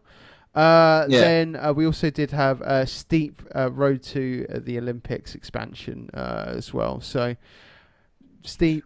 Listen, Ubi, I've got to tell you something. You've ended 2 conferences on that side of things, or like Steep was your big thing. It's not a big fucking hitter. Give it up. It's not a fucking, like, I'm going to tell you now, it's not a fucking balls on the table. There are my balls. It's Steep. Yeah. Right, moving on. We really need to get through the rest. We've still got Sony and Nintendo to get through, and then We can do we this. can Right? call We're it going night. to speed it up. So Sony started. Uncharted Lost Legacy. Now, I'd say looking quite interesting, very much, obviously it was kind of borrowing from Tomb Raider back in the day on Uncharted. This is very much Tomb Raider. Because, the fact that we've got our female protagonist now as such. I mean, we kind of did know a little bit about this game before we did go in, but we've definitely seen a little bit more about the story on this kind of thing. And, in true Uncharted fashion, it is looking very attractive. It looks like they've kind of got this down, but I don't know. I wasn't a massive fan of the Uncharted series myself. They do well, but basically Uncharted is a reskin of fucking Lara Croft, and then they reskinned that back to Lara Croft. So, yeah, I'm interested in the next one though. I mean, we've got the DLC in some sense for Horizon Zero Dawn. Which is looking pretty nice. I must admit, I still didn't play Horizon Zero Dawn. I was waiting for it to come down in price. PlayStation just to get that, because it looks fucking. Everyone that I've spoken to that's played it said you've got a fucking you can buy a console behind that game. So I think at some point I do need to pick it up, because it is. It's one of those games that it sounds stupid when I say this, but it's kind of like, when you launch a console and you have that one game that kind of drives a console thing. Yeah. It's weird to have that so late after a console's come. Like this is a console like exclusive that drives sales of a fucking console. So yeah. Cool. What was Days Gone? I don't remember it. It's another post-apocalyptic game. No. Post-apocalyptic, crazy. It is. I mean, like it's sort of like I don't know, Last of Us Light. I saw someone say on it, which I thought was really funny. It visually looks great. I did kind of like some of the gameplay elements that they had within this trailer. But I don't know, pretty done with post-apocalyptic zombie-esque kind of games. So move on. The only thing that's impressive about it is the amount of zombies on screen. That's about it. True, very true. I suppose we did just see it then when I fucking moved off it. Hold on. You prick. There we go. See, there was quite a few down there at the bottom there. And, all moving quite fluidly as well. You can see that plenty more over there as well. I'm so bored of zombies, though. That's the problem. Yeah, me too. Yeah. I'm just bored of them. Then something that I'm pretty hyped about is, but it's not actually coming out on all. Sorry, it's not coming out as a Sony exclusive. It's coming out on all consoles. It's Monster Hunter World, which I must admit, I did like some of the Monster Hunter games on the Wii as such. It was on the Wii U. I think I had it on the DS. I had it on the 3DS. One of the Monster Hunter games as well. And looking very attractive once again. Did I have Monster Hunter? Is it the game? I think it is. I don't know if it is. I had a game on the PlayStation, and you had to. I don't think it is. No, I don't think it's ever been out on PlayStation. It's more of a Nintendo thing, isn't it? Yeah, it is. It's more of a Nintendo thing. What was the one? There was a game. I can't remember what it is now. It was it was like Pokemon basically, or like something. And it was a PS1 or PS2 game. And you could create your own monster or find your own monster by putting in other discs into your PlayStation. Does that ring a bell to anyone? No. It rings a bell to me, but I can't think of what it is. You'll know this shit. Oh, he's not here now. Fuck! No, he's game not. over, yeah? There was a fucking game, and I can't remember for the life of me. It was like I thought it was Monster Hunter, but maybe it was Monster something else. And basically, you went to a barn to get your new monster, and you put in a different disc. So it was whether it was a PlayStation disc or a CD of any type, and it created, depending on whatever the code was or something, the monster on it. And I just remember like going through my dad's fucking CD collection of just like bang, bang, bang, bang, bang, trying to find one, and Tina Turner giving me the fucking most rarest thing in the world. But no, I'm just chatting about a completely different thing. So anyway, we'll move on. Yeah, I mean, like, just for heavy hitters in some sense on the Sony conference, obviously you can't have an E3 conference without God of War, or sorry, a Sony conference. It's so good. Yeah, I mean, like, I saw sort of tweets around sort of saying Dad of War, which I thought was pretty funny. Yeah. Going around with that kid. So, I don't know. It'll be interested to see where that's necessarily going. I've just moved my background behind me, but fuck it. I don't know. It's God of War. Pete, it's what Sony God of do. War things, isn't it? Yeah, exactly, it'll be fine. I thought... Pretty much. Yeah, I mean, everyone knows what God of War is, so we can move on. Dad of War. Versus Capcom Infinite, and there's a load of stuff about the Infinity Stones and so on, which I think links in well, because you've got the Infinity War coming soon, which was quite interesting. But that game looks fucking nuts. I can't play that game. There's too much going on the screen at one time. I mean, it did look pretty cool. I mean, I must admit, I was pretty excited just seeing all the Marvel characters and that as well. Just other cool games that I saw. Another sort of a heavy hitter, I would say, was Detroit. Yeah. Which is the you're playing an android as such. It's like an android revolution in some sense that you're playing. I thought, once again, visually stunning. And I think that the story is really interesting as well, because apparently it's going to be dynamic as well, depending on what you're doing, is what's necessarily going to be happening throughout the story. They kind of did like a little rewind moment in that as well. You don't think so? I don't believe... No one that's ever said that the story is dynamic, the story was dynamic. There's always... It's David Cage, isn't it? So it's like Heavy Rain sort of territory, isn't it? All right, but how many endings did that have? 24. Yeah, okay. Maybe that's one exception. Maybe. I don't know. I'm just so tainted with these games where you think everything you do leads to something else, and it doesn't really. It's maybe two choices in the actual game really makes a difference, and the rest of it doesn't lead to something else. But it did look nice. I have to admit, I was quite interested in this game. Yeah, me too. I was sitting there, watching it, going, "Yes, I'm in." And the other game that I was 100% like that for as well was the new Spider-Man as well. I mean, obviously, once again, it's a game that we've kind of seen before, but we've definitely seen a lot more on this conference. I really like the look of the new Spider-Man, like just him in general. I liked him in Captain America. I think they've done well with the he's basically a kid version of Spider-Man, which is what Peter Parker should be. I think they've gone back to the comedy element. The new film looks, from what I can see from the trailers, really good, and they, used their power piece of the fact that Iron Man and Spider-Man did have a relationship like that, and they've, he's probably the most power piece of that. So, yeah, well, I mean, nothing to do with this game, but sorry. Was it the first Spider-Man game? I had one of them on the GameCube, which was great. Like a really strong platform. I think Spider-Man 2 was one of my favourites on the PS2 that I played that I really enjoyed. But Spider-Man games have been pretty solid most of the time anyway. And the fact of that is Sony have got the rights for Spider-Man. It just makes sense for them to have their own, their own games. When they don't, they do. They totally do. Don't get me wrong. They've let Marvel have it back to be able to be in the thing, but they still technically own it. Yeah, but they're not going to do anything with the film license. No, they're just doing it with the game. So that's what I'm saying. Like, yeah, they do and they don't, but like they're not. They dumped that like a hot shit because they fucked up the second one of the last one, which was their own fault again. But yeah, I mean, it makes sense. Like, bomb the shit out of the fucking video game for what Marvel will do very well with the side for that. Did it have a release date on it at all?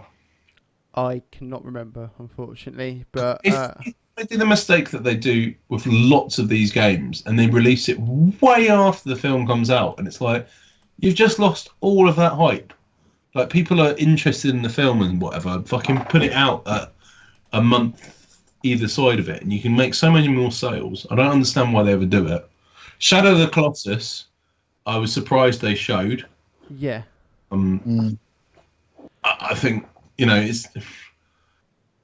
Well, a lot of people... I mean, we're in the age of the remakes at the moment, and I think a lot of people kind of hold Shadow of Colossus quite dear to their hearts, back in the day. But there's it was a game that came out a very long time ago now, and for people to necessarily go back to it, they might not, get the same feeling as such, just because graphics wise, it's not what we are now in some sense. So yeah, it completely makes sense that they're remaking it, and it's a big hitter, and I think it's a known IP. It could do potentially well for them.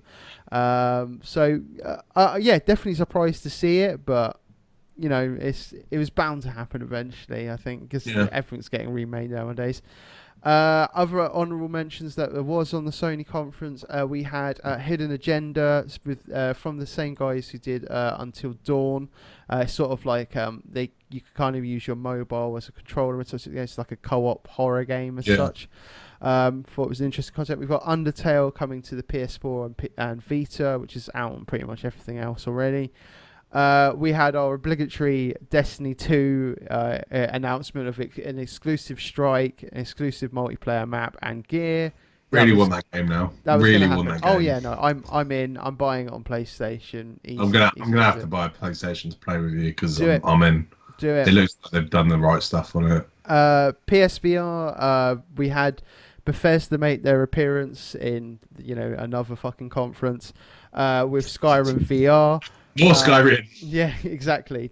Come on, because we had Skyrim and bloody Nintendo's conference as well. Fuck you guys. I mean, I suppose we had a nice. It's Skyrim. Yeah, we had a nice sort of PSVR like block in general, which we had like a Bravo team, which I thought looked pretty interesting, like FPS kind of style game, obviously being in VR, which is cool. We had Starchild, The Inpatient, Moss, and I thought the funny one that I saw, and I was like, really, do we need this? Was Final Fantasy 15 Monster of the Deep, the fishing VR for Final Fantasy. What's that about? Seriously. Why is it a fucking Final Fantasy game? I fucking bullshit. Well, this I don't even know, and who knows? And then we had a Nintendo conference today, which, in all fairness, I think there were some big hitters in it, and it was kind of making me go, should I get the Switch before I pick up an Xbox One? When was the last time they did E3? Because they did their own conference last year. Did they do their own conference the year before as well?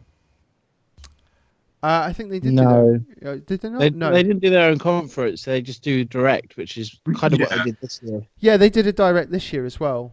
But I mean, they are technically still at E3. They've got their they did the Treehouse stuff afterwards. Yeah, which is that I sort of them. suppose. So they are at E3. It's just that they haven't done a proper conference. It's sort of they've just done their own thing once again. Yeah, it's like an announcement sort of thing Now- rather than.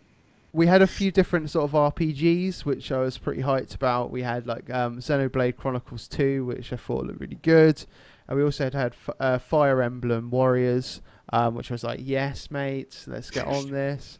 Platformer-wise, we had Kirby, which who doesn't like a Kirby game? I thought it looked really cool. It looked like it's going to have like maybe some co-op options in there as well. So definitely interested to check more of that out. We had Pokken Tournament DX. Obviously, we did know about this. I think probably about a week before the show. But we've got a little bit more information now because they were sort of showing more about on how they're doing like a tournament as such at E3 as well. But the more interesting thing on that is that we did get a cheeky announcement that Game Freak are making a Pokemon RPG for the Switch. Oh yes, but it's about a year out or so. We've lost Dean somehow. Dean died because he wants that game so much. It's yeah. I mean, I think it's just cheeky. Like you say, it's a cheeky announcement that they're doing it. There's no fucking content, you bastards. Nothing. No name. No Throw it what out they're there. doing. Nothing. So we got a little cheeky announcement of Metro Prime 4 as well. I don't think we really saw too much in the direct, but they have released a proper trailer now afterwards as well, so you can kind of see some more. they? On that. Yeah, they have. Yeah, they've. In fact, I could probably bring something out. Let's quickly do that. Come on, stop being such a pussy. Let's have a look. You know what? Actually, no. It's exactly the same thing as we saw in there. It's like 42 seconds of them just doing a big 4 coming up. Not that exciting. Okay. So we know nothing about that. Just a lovely 4. One thing of the crunch. Then Yoshi, I thought looked pretty interesting because of the fact that you've got the sort of, I don't know, it kind of reminds me of I'm just trying to think, I don't know, like Little Big Planet. Yeah. That kind of style of game as such. The music was quite sweet for it as well, but it's just sort of seeing the edges of the cardboard and everything. It all looks really like practical, like someone sort of done it in like a crafty kind of style, which I thought was really cool. Sort of like Tearaway. That's the game I was looking for the name of. Thank you, Dean. Tearaway. It's exactly like that. We also got announcements of Breath of Wild DLC. I think it's 2 lots of DLC coming. We've got one coming very soon, one coming sort of holiday 2017 as well. First one's the like a shrine quest for the sword, and then the second one's the champions one. Which there's amiibos for them as well, if I remember rightly. Yeah. Oh, fucking amigos. I can't believe they're It's still weird flogging DLC that dead horse. Nintendo. I don't really associate DLC with Nintendo as much.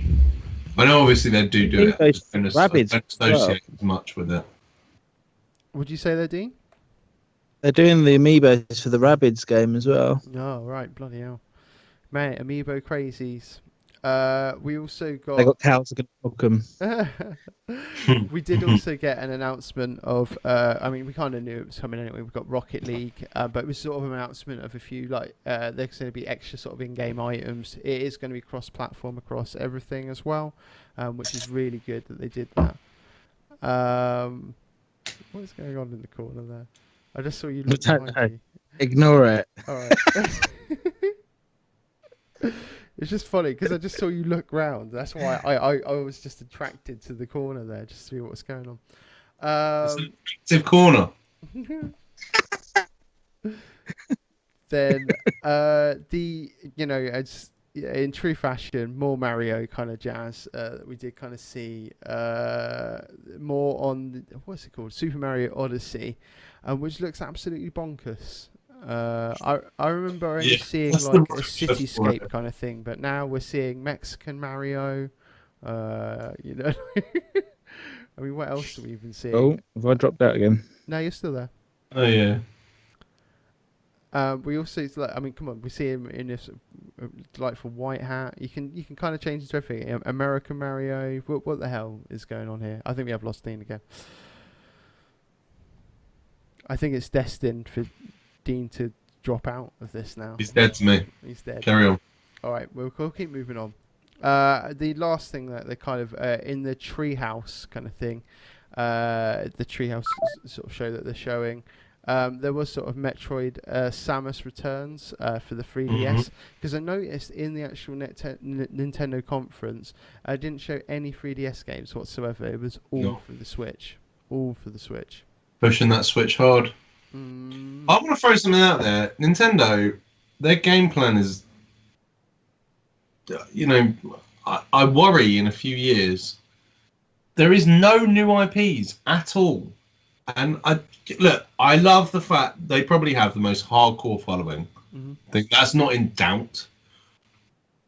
But this modern era of, you know, okay, Pokemon probably is they're one of the modern era, but they don't have the same likes, wants, and whatever to Mario as we do. And I worry that in the next 4 or 5 years that sort of following dies down a bit and they really, really get hurt by it. Because I don't understand why they do a conference like this and not introduce at least just one new IP. Like strong, this is our push for this year. And try and make something work with it. Because it is literally just fucking Mario, Fire Emblem, fucking it's the same shit every fucking year. No, you're right. It totally is. You know, I mean, I'd definitely like to see some new IPs as well. But I don't know. Like, I thought all of the games that I did see there, though, I think I'd buy them all. If I had a Switch, it was not a bad conference. I'm not doubting Nintendo and what they did. I think I like what they did. But Nintendo have kind of learnt this rule of like, okay, well, we got the stuff that they like. Let's give them what they like. But they are not investing any fucking eggs anywhere else. And that basket at one point is going to dry up. Not necessarily. It might not be in 5 years. I don't know. You know, Mario's a phenomenon. A phenomenon. It's ridiculous. You know, he's basically the first real character of a video game. You know, you've got fucking Link. Everyone knows Link. There's so many powerful things. But at the same time, if I went to a 12-year-old who's Link, there is not the same fucking thing, like, because they haven't grown up to it. Probably Mario as well so much. And I think the problem they're going to have is over the next 5 to 10 years, if they do not develop the IPs, these IPs have been out for 20 to 30 years. That is a long time. You know, it gets stale after a while. So I just think Nintendo, I'm giving you advice because you know what you're fucking doing, but I don't know why you're not creating a new IP, like, and trying to push one new IP every year. Don't come with everything new because no one's going to fucking buy it that way. But I think they have to really start investing into one new thing, because you know they're going to continue on with the Mario stuff, the Metroid stuff. The fucking Legend of Zelda stuff is going to do well for them. But I do worry slightly. So, I mean, that was all of the conferences. It was a long old slog we've got there. I'm sad that we had to kind of sort of skip through things a little bit, you know, because we usually spend 2 parts. This year we did it in one, so we didn't do bad for 2.5 hours. Yeah, something like that. Yeah. But yeah, I mean, all in all, I think it's been another good E3. You know, it's definitely been all about the games this year. They haven't really bothered with any of the extra content as such, you know, like going, oh yeah, it can play TV or something like that, you know, like they've done in other fucking years. They've learned, haven't they? E3 is getting more refined every year. Who won E3 for you? Devolver Digital. I shit you not, honestly, that was the refreshing, like, awesome conference that I've ever seen. Because, like, you know, like the conferences do get a little bit stale. I'd say if I was actually going on a more serious note on actually what was necessarily delivered, I think Microsoft had a very solid show, just because of the fact that it was game after game after game.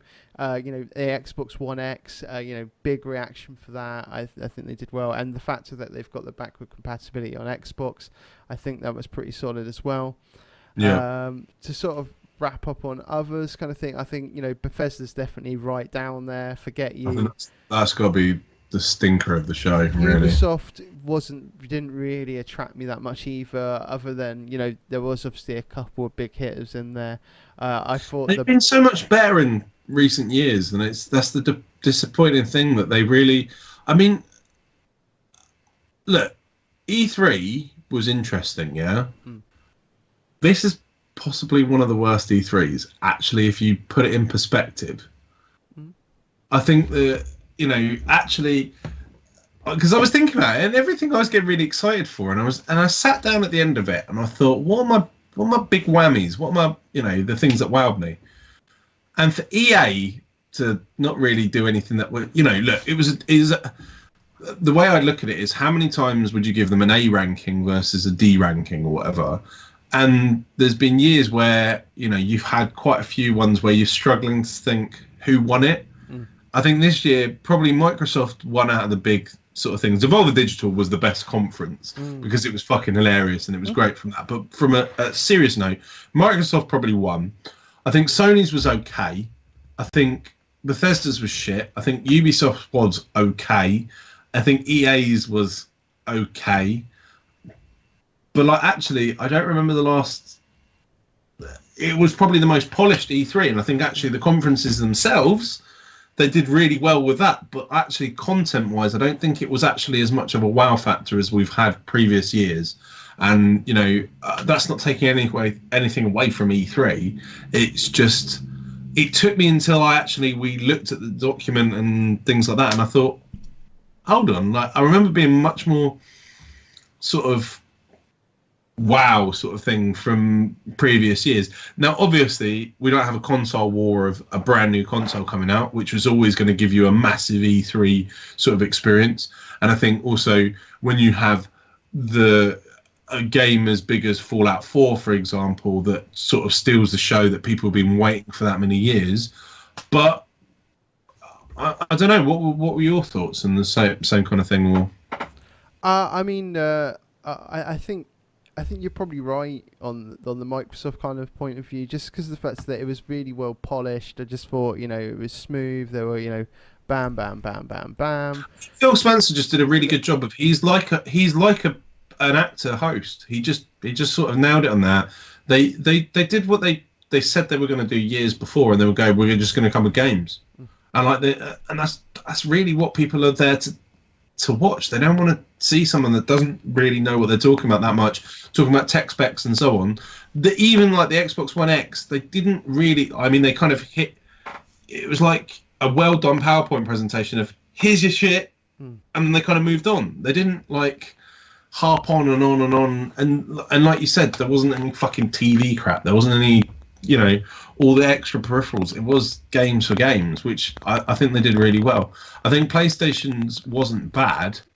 I just there wasn't anything that made me, you kind of look at exclusivity is probably they're the two really going at each other. But if you're going to say that though, pretty much the majority of Sony's games were exclusives that they showed.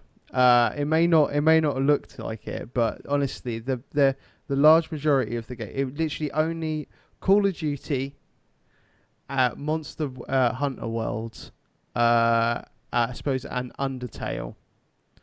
They're the only games there that were not PS4 exclusive. So, so if you look at that there. Me out of the sorry, Marvel. I think Marvel was probably another one there as well. Destiny, which obviously you've got exclusive strike maps, but it's not an exclusive from that side of things. The PSVR stuff, WoW, Skyrim, but that's not exclusive in the same thing. There was a lot of look. They had some exclusive. I'm not saying that either team had a much better exclusive sort of thing, but you can't compare exclusive games versus releasing a new console. That, you know, if Sony had done the same thing, we'd probably be talking the other way around, because they're releasing a new console, which makes you more hyped for all the people that are trying to show their new shit on this new console, because it's going to be the best looking version of whatever it was. The exclusive for Xbox, I don't think there was one that I was like, wow, this is going to be, I'm really excited for sort of Cuphead and stuff, but we've seen that 3 years ago. There was, you know, there wasn't anything magical about anything there. I just think they just did a better conference around, you know, the stuff they laid down. I think EA, they probably played their strength that the Star Wars thing was the thing to go on. But again, you know, it was a bit sloppy in my mind. I don't think, you know, the FIFA, NBA, and Madden stuff, you know, it's the same thing every year. And then the Need for Speed thing couldn't have been sloppier with the guy that presented it, which really hurt how you entered into it. You look at the, you know, all you have to talk about is Terry Crews, right? Yeah.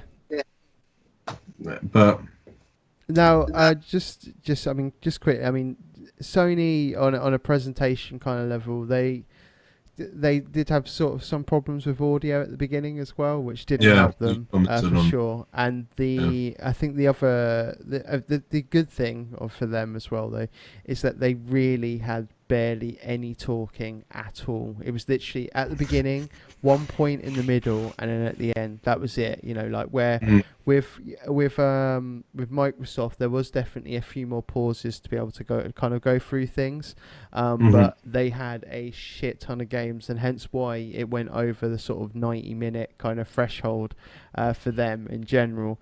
Now for Sony, their conference was a lot smaller, and I thought it was a lot easier to digest as well. So I think Sony kind of had a good plus point on that kind of level. But yeah, I definitely still think you're right. I think Microsoft were the big hitters on this year. And that wraps up another year of E3 for us for conferences wise. I'm sure next week when we are, you know, back in some sense on the Monday, our usual start of 8:30 on Twitch, as long as Twitch is bloody working for us this time. We should probably be picking up on some of the stuff that we've missed out on E3, because most of the, you know, the good, the sort of juicy stuff we find out after the conferences, you know, have been and gone as such, because, you know, there's games on the show floor that we probably know nothing about at the moment. You know, we're going to be checking out details from IGN, GameSpot, all that kind of jazz. I'm sure we're going to see plenty more coming out of E3, so we'll pick up on that next week. But yeah, I think we'll save it until next week. Hopefully we'll have Dave back, you know, with if his potato internet decides to work. Potato isn't but yeah, we'll try next week. We'll probably say, you know, what our big game of E3 was, I would say. So we'll save that for next week. I think it's fairly obvious, but we'll still go for that for next week. But yeah, let's wrap up this bad boy. If you'd like to take part in a conversation, you can either post on our Facebook wall, facebook.com/GameOfTheYear. You can tweet us at GoVyear, or you can follow us on Twitch, which is twitch.tv/GoVyear. If you want to subscribe to the YouTube, it's youtube.com/user/GameOverYearUK. Or if you want to know anything about any of us, or if you want to send us some questions, send them to contact us at gameoveryear.net. And don't forget the most important place where you can find all these lovely links at our website, which is gameoveryear.net. Thank you for joining us, and until next time, Game over, yeah.